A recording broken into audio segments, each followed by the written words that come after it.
My friend, the late and great Ted Gunderson, former head of the FBI in L.A., Dallas, and Memphis, requested of me and of his daughter that an autopsy was made of his body. And I thought, well, we had discussed that during his life. If anything were to happen to him, he wanted to find out what made him die. So for 6-7 weeks, he laid in cold storage waiting for an autopsy. I don't know if it's come out formally, but it has been done. You said that with his fingers becoming colored or purple, is that a sign of anything? Yes, that's one of the signs of arsenic poisoning.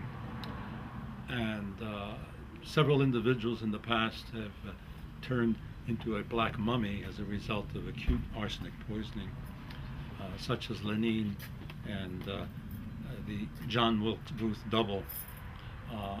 But I had Ted under some type of treatment for a number of years with a certain special diet, rich in sulfur, rich foods, to neutralize the arsenic. And as a result, his fingernails, which had been dark purple black, had cleared up. But he was very busy in fighting the enemy, and he was receiving 30 phone calls a day, and as a result he did not go down to seek the treatment of alternative medical clinics, which would have subjected him to a process of chelation and other therapies to eliminate all the arsenic. One of the common results of arsenic poisoning is cancer of the bladder. How do you get arsenic poison? Well, unless somebody wanted to kill you. Well, it depends on, it can be occupational, a person working in mining, a person working in the chemical industry. I don't consider him gone. He's still here for what he's done.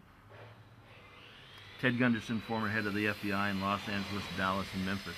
He was opposed to the installation of smart meters, which we refer to as murder meters, and he's opposed to the death dumps that have been going on in this country. In fact, here in Covina, California, if you take a look at the sky, there's the residue of death dumps. That's correct. Nanoparticulates, aluminum oxides, sulfur, hexafluorides, strontium, barium, etc.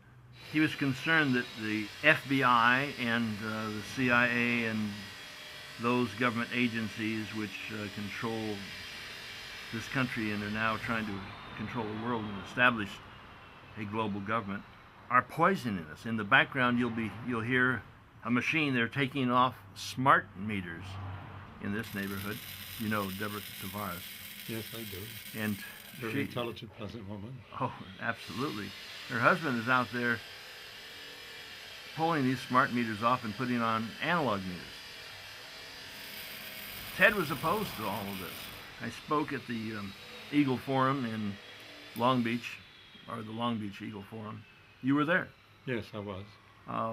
They're a bit upset because I talked about the truth. I asked her, I said, "Do you want to hear the truth? Do you want me to go according to the program?" I was speaking for Ted Gunderson. He couldn't make it. He was in the hospital. I stepped up and stood in his place.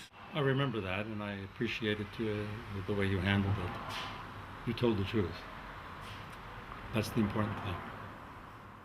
Does the truth upset people when you talk about those things which they feel incapable of changing? I believe so. Some people are restricted to a certain viewpoint, and they want to stress that viewpoint, and they don't want to have Brooklyn interference with that viewpoint. However, I, like yourself, feel that the truth should be told at the opportune time, and Ted would have probably said, I'm sure he would have said the same thing that you said. Well, I felt, speaking for him and knowing him as I did, that he would address those things regardless of whose cage he rattled. He felt that possibly he would be poisoned. Somebody would try to take him out. He'd mentioned several attempts on his life. There's been a couple on mine, at least insofar as gunshots are concerned. When he finally passed, and I felt that he probably would, but we had thumbs up. We felt maybe we could get through this. I was at the hospital with him at the very end. He tried a lot of various things. He wanted to have an autopsy, and then when the autopsy was done, we don't know the exact results of it, but did you see, or do you know what was happening to his body? Was he turning? Yes, shortly after death, within a matter of a couple of hours, he started to turn black, particularly in his face, his hands, and his feet. And this is a characteristic sign of arsenic poisoning. At death, as the cells disintegrate, the blood cells disintegrate, arsenic is released from the body stores. And all poisons are stored in the fatty tissues of the body, and also are concentrated in the liver, which is the detoxifying organ of our bodies. As the arsenic is released from its complex binding to the tissues, it combines with the sulfur from the disintegrated cells to form arsenic sulfide, which is has a black color. So he had all appearances of being poisoned by arsenic poison. Correct. Which could lead to cancer of the bladder? Well, I strongly feel that the arsenic caused this cancer of the bladder. That is one of the common side effects of arsenic He had poisoning. his bladder removed, as you know. Correct. And it was replaced with a portion of his intestine, and then within about 4 months after, they noted that there was a spread of the tumor outside of the bladder. So Ted was most likely poisoned.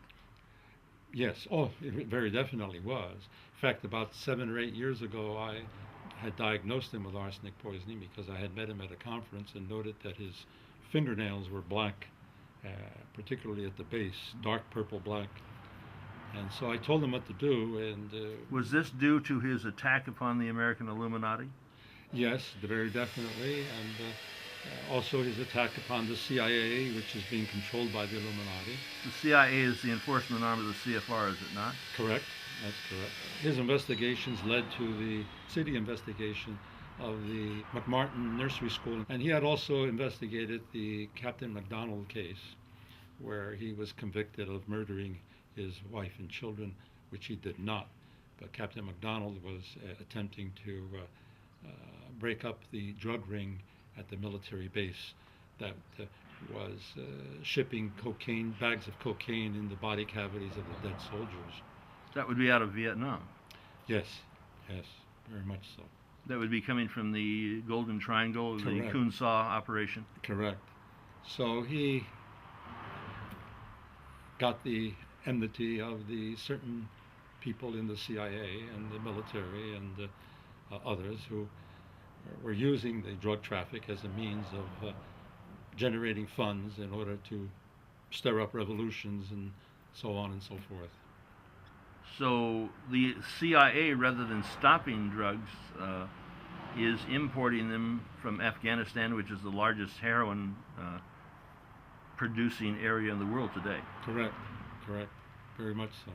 And they use it for their black bag operations. Many years ago, Congress had refused to give money to the CIA unless they listed for what purposes they were to be used.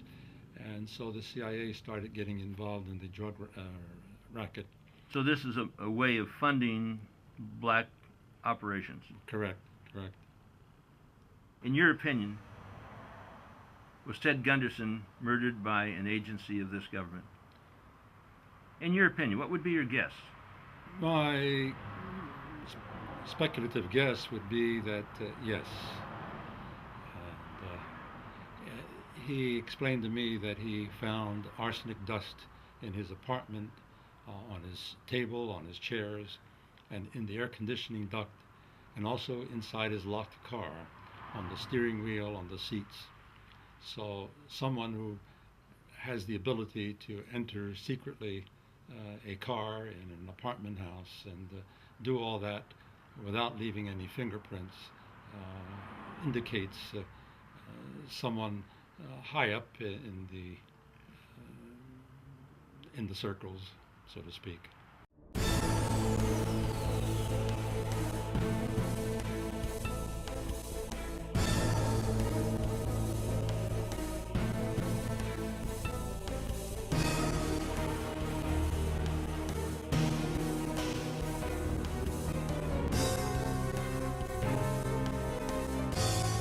The year 1995.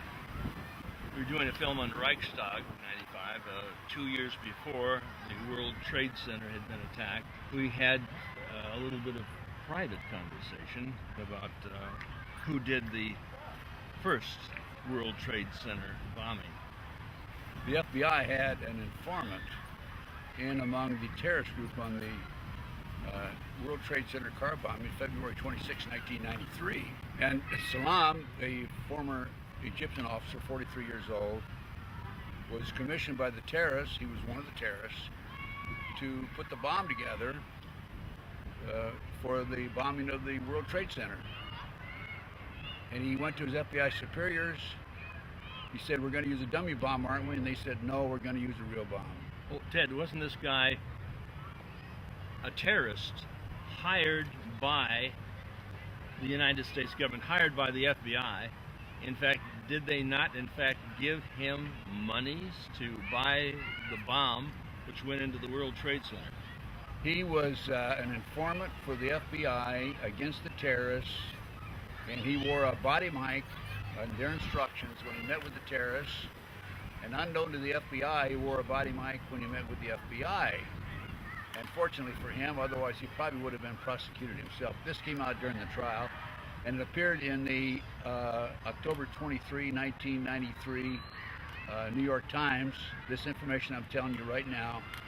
And so he was told to put the bomb together by the terrorists. The FBI told him, "No, we're going to use a real bomb, we're not going to use a dummy bomb." And the FBI not only furnished the ingredients for done and knew in advance that they were going to bomb the World Trade Center car bombing with the car bomb, they furnished the ingredients for the bomb. Well, this is a sting operation, wasn't it? It's a sting operation, yes. But nevertheless, the sting operations can go down without using real bombs. There were 6 people died in that bombing. I think 1,000 people were injured and $500,000 in damage. $500 million. $500 million? $500 million. And there's just absolutely no excuse for this. But that's all part of the ploy by the government, this covert government criminal enterprise. I call it rogue government criminal enterprise. It's all part of the ploy by them. After that, of course, the car bombing of '93, Oklahoma City bombing, and then 9/11, and then all these terrorist acts were designed in order to set up Homeland Security, pass the Patriot Act, and take away many of our constitutional rights and civil liberties. So Ted was most likely poisoned. Yes, it very definitely was. In fact, about 7 or 8 years ago, I had diagnosed him with arsenic poisoning because I had met him at a conference and noted that his fingernails were black, particularly at the base, dark purple black.